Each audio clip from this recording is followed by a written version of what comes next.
नमस्कार दोस्तों, स्वागत है आपका एजुकेशन गुरु के ऑफिशियल यूट्यूब चैनल पे। तो फ्रेंड, जैसे कि आप जानते हैं कि हमारी एक सीरीज चली हुई है, तो इस आज है सीरीज़ का पार्ट 3। तो आज हम डिस्कस करेंगे टॉप 20 क्वेश्चन। और ये टॉप 20 क्वेश्चन जो है ये आपके आने वाले एग्ज़ाम में बहुत ज़्यादा बेनिफिशियल रहेंगे। तो जैसे कि आप जानते हैं कि विद इन अगस्त मंथ के अंदर जो है आपका JOIT का एग्ज़ाम होने वाला है। तो इसलिए एक रिवीजन सीरीज है, तो इसको ज़रूर एंड तक देखिए ताकि आपके मैक्सिमम क्वेश्चन जो है यहाँ से बिल्कुल ठीक हो जाए। चलिए देखते हैं अपना फर्स्ट क्वेश्चन। जो भी फ्रेंड नया है या जो भी भाई बहन अगर JOIT की तैयारी कर रहे हैं, तो अगर उनको वीडियो अच्छी लग रही हो तो चैनल को सब्सक्राइब करना है, और वीडियो अगर अच्छी लगे तो लाइक करना है। और इसी तरह से अपने कोई भी भाई बहन अगर आपकी तैयारी कर रहे हैं JOIT के, तो उनके तक ये वीडियो जो है ज़रूर पहुंचानी है, शेयर करना है। चलिए अब बिना किसी देरी के अपने वीडियो को स्टार्ट करते हैं। तो सबसे पहला क्वेश्चन क्या है? सबसे पहला क्वेश्चन इसमें ये बोला गया है कि which of the following is the not a types of animation of in MS point, है ना। MS पावर पॉइंट में ऐसा निम्न में से कौन सा एनिमेशन का एक प्रकार नहीं है? तो वो क्या रोटेशन है, क्या एम्फेसाइज है, या मोशन पाथ है, या फिर यहाँ पे आपका एंट्रेंस है ना। तो फ्रेंड, इसका जो राइट आंसर आपको देखने को मिलेगा वो है ऑप्शन ए, ना, रोटेशन। तो रोटेशन जो है ना ये एनिमेशन का एक टाइप नहीं है। बाकी जो एम्फेसिस हो गया, मोशन पाथ हो गया, एंट्रेंस हो गया, ये क्या है, ये आपके ये एनिमेशन के टाइप है। बात किसकी हो रही है? MS वर्ड की बात हो रही है। क्लियर हो गया? तो इसका राइट आंसर क्या रहेगा? Option A, rotation. Next question देखते हैं। The dash view show current slide, the next slide speaker notes and a timer to help the presenter, है ना। तो इसमें बोला गया डैश व्यूज प्रस्तुतकर्ता की सहायता के लिए वर्तमान स्लाइड, अगली स्लाइड, स्पीकर नोट्स और टाइमर दर्शाता है। उसमें से ऐसी क्या चीज़ है जो कि ये चीज़ दर्शाती है? क्या वो प्रिंट है, क्या वो प्रेजेंटर है, क्या वो वेब है, क्या वो आउटलाइन है? तो आपने इसका फ्रेंड इसका राइट आंसर ध्यान रखना, वो है ऑप्शन बी, प्रेजेंटर। तो प्रेजेंटर एक ऐसी चीज़ है जो कि क्या करती है आपकी, जो कि current slide, the next slide, या speaker notes and timer to help the presenter, है ना। तो प्रेजेंटर ये आपने याद रखना है। चलिए देखते हैं नेक्स्ट क्वेश्चन। तो यहाँ पे ना एक फॉर्मूला बताया गया कि what is the character sequence to type of equation editor in MS Word to insert the mathematical formula बताया हुआ है ना यहाँ पे। तो देखो इसमें इसमें सही बताना है आपको, इसमें से सही कौन सा राइट आंसर रहेगा। तो देखिए फ्रेंड, इसका जो राइट आंसर रहेगा वो रहेगा वैसे ऑप्शन बी, है ना। तो यहाँ पे ये स्लैश सम है ना, इस तरह से 1 = 1, है ना, इस तरह से n ब्रैकेट में n, है ना। तो ये इसका राइट आंसर रहेगा। चलिए तो ये आपने ध्यान रखना है, 73 का आंसर है। चलिए नेक्स्ट देखते हैं। Next, what is the name of the two fictional character commonly depicted as user to, है ना, demonstrate cryptograph system of protocols. तो यहाँ पे बोला गया एक प्रोटोकॉल और गूढ़ालेखी तंत्र को दर्शाने के लिए उन दो फिक्शन करेक्टरों का नाम क्या होता है जो साधारणतः प्रयोक्ता के रूप में चित्रित किए जाते हैं? क्या क्या वो मैक्रोस और क्रिस्टी है, क्या वो जॉर्ज और मैरी है, या फिलिप और जूली है, या फिर बॉब और एलिन है? तो इसमें फ्रेंड आपने ध्यान रखना है बॉब एंड एलिस, है ना, बॉब एंड एलिस। तो ये इसका राइट आंसर रहेगा ऑप्शन डी, है ना। तो देखो ये कुछ ऐसे क्वेश्चन होते हैं ना जो कि डायरेक्टली पेपरों में पूछ लिए जाते हैं। तो यहाँ से आपने ध्यान रखना है ये प्रोटोकॉलर जो प्रोटोकॉल और क्रिप्टोग्राफ होता है ना उसके लिए यूज़ होते हैं बॉब एंड एलिस। क्लियर? चलिए आगे देखते हैं नेक्स्ट। एक plain text is transformed into dash by applying A encryption algorithm. यहाँ पे बोला कि एक गोपल एल्गोरिथम के अनुप्रयोग द्वारा प्लेन टेक्स्ट को डैश डैश में परिवर्तित किया जाता है। वो क्या चीज़ है उसके द्वारा इसको परिवर्तित किया जाता है? तो वो अपने देखो इसमें क्या है, क्लिप टेक्स है, या क्लिपर टेक्स है, या की है, या डाइजेस्ट है, या फिर अल्फ़ा टेक्स है। देखो इसका है सिफर टेक्स। तो ये आपने ध्यान रखना है, इसका जो राइट आंसर क्या रहेगा वो रहेगा friend cipher text. Clear? Option A, cipher text क्या है ये का आपने ध्यान रखना, ये इंक्रिप्शन एल्गोरिदम है। क्लियर? चलिए नेक्स्ट देखते हैं। बिटकॉइन और एथेरियम, एथेरियम उदाहरण है ना। The bitcoin and Ethereum are example. ये किसका एग्जाम्पल है? क्या ये एंटी मॉलवेयर है, क्या ये डाटाबेस सिस्टम है, या फिर क्रिप्टो करेंसी है, या फिर क्लाउड सर्विसेज है? तो फ्रेंड आपने ये याद रखना, ये शायद आपको पता भी होगा, ये क्या है एक, ये आपने ध्यान रखना ये क्रिप्टो करेंसी है। Option C is right answer, crypto currency. तो ये क्रिप्टो करेंसी है, ये भी आपने ध्यान रखना है। चलिए आगे देखते हैं अब next. Which of the flowing tag in HTML does not required A closing tag. HTML में निम्न में से कौन से टैग को क्लोजिंग टैग की आवश्यकता नहीं होती है? तो जैसे ये टैग दिए हुए हैं बटन, ऑप्शन बी है टैग बी, या फिर टैग इनपुट, या फिर टैग ए। तो इसमें आपने ध्यान रखना है फ्रेंड, इसका जो राइट आंसर रहेगा ऑप्शन सी इनपुट, है ना। तो इनपुट यहाँ पे क्लोजिंग टैग्स के रूप में यूज़ नहीं होता है। बाकी बटन हो गया, पी हो गया, ए हो गया, है ना। तो ये यहाँ पे आपने यहाँ से ध्यान रखना है, ये यहाँ पे टैग यूज़ किए जाते हैं। चलिए नेक्स्ट देखते हैं। Next the which of the following is not a valid tag in HTML5।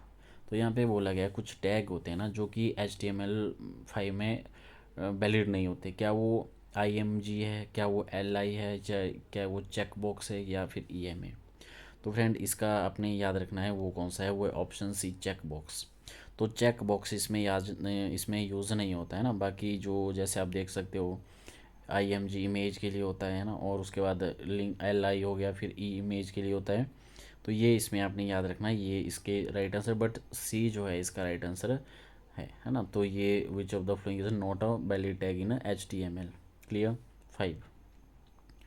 Next देखते हैं आगे।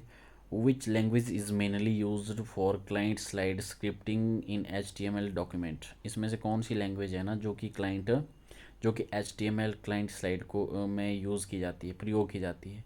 क्या वो जावा स्क्रिप्ट है, क्या वो सी है, क्या वो जावा है, क्या वो पाइथन है। तो इसका जो राइट आंसर आपने ध्यान रखना है फ्रेंड वो क्या है, वो है जावा स्क्रिप्ट।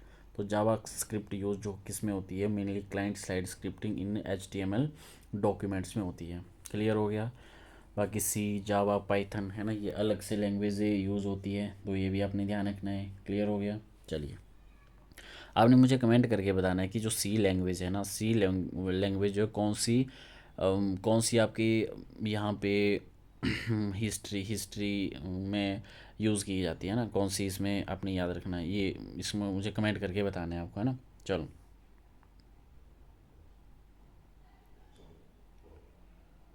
चल नेक्स्ट देखते हैं।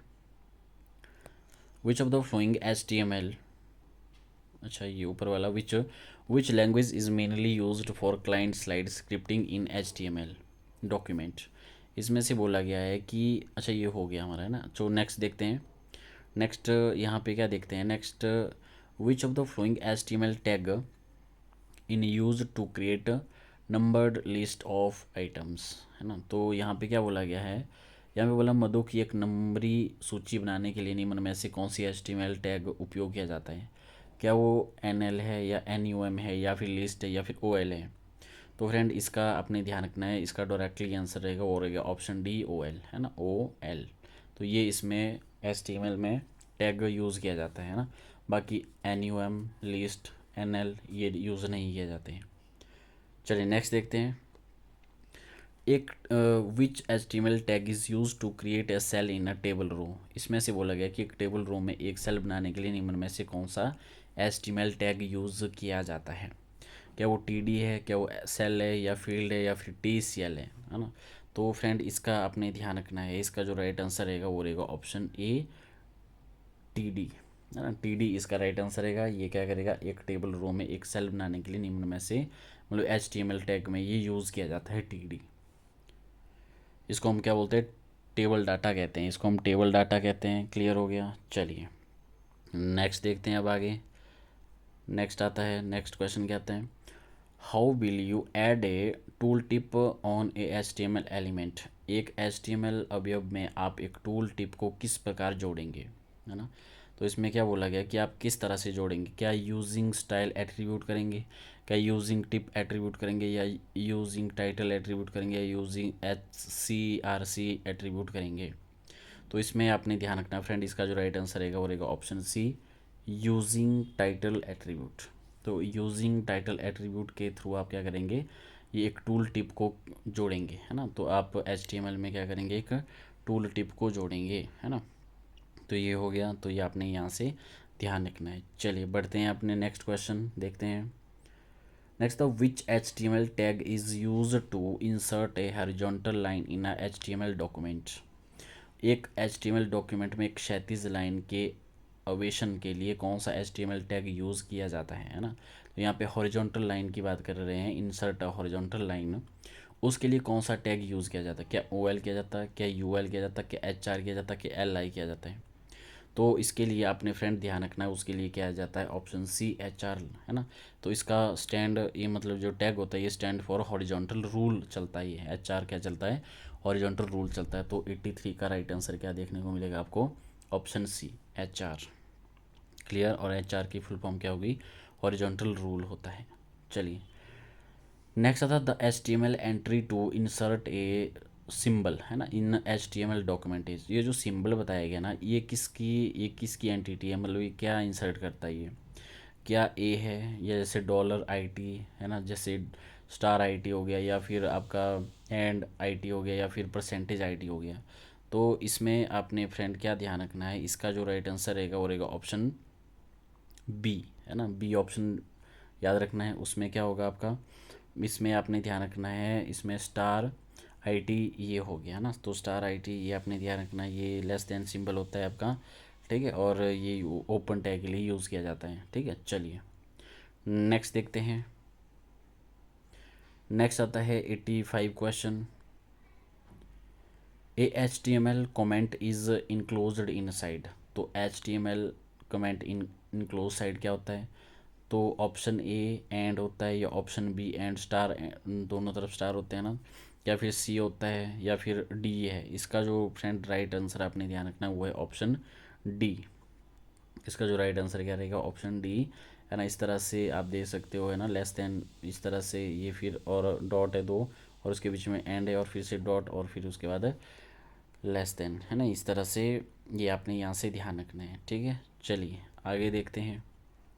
तो जैसे कि आप जानते हैं फ्रेंड कि HTML देखो आपके हमारे जो सिलेबस में भी मेंशन करा गया है, तो यहाँ से आपको ज़रूर हेल्प मिलेगी, यहाँ से 1 या 2 नंबर आपके पक्के बन जाएंगे अगर यहाँ से क्वेश्चन बन जाता है। चलिए इस तरह से अगर आपको कंटेंट अच्छा लग रहा है तो प्लीज़ सब्सक्राइब करें, और वीडियो अच्छी लगी तो लाइक करना है।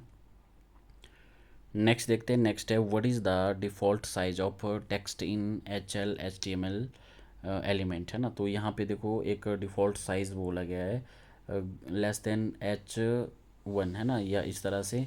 ये क्या चीज़ है, इसका कितना डिफ़ॉल्ट साइज़ कितना रहता है इसका।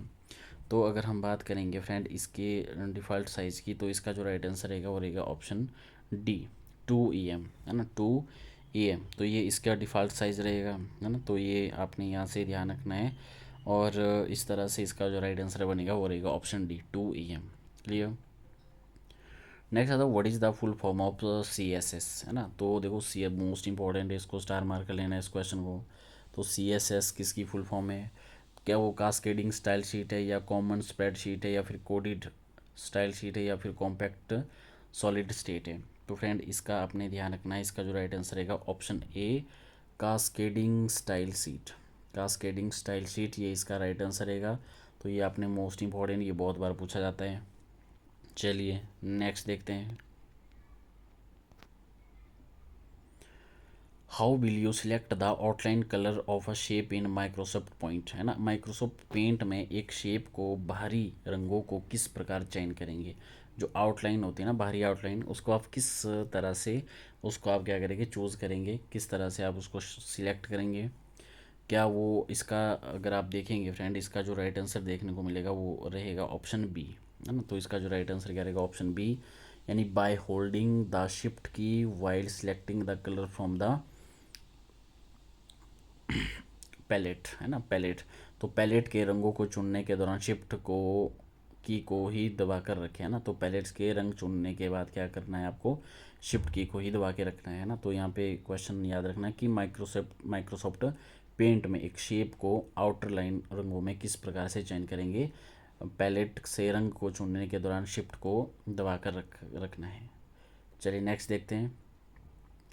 नेक्स्ट है which utility in window OS in use to create disk partitioning resize, है ना, पार्टीशन एंड फॉर्मेशन फॉर्मेट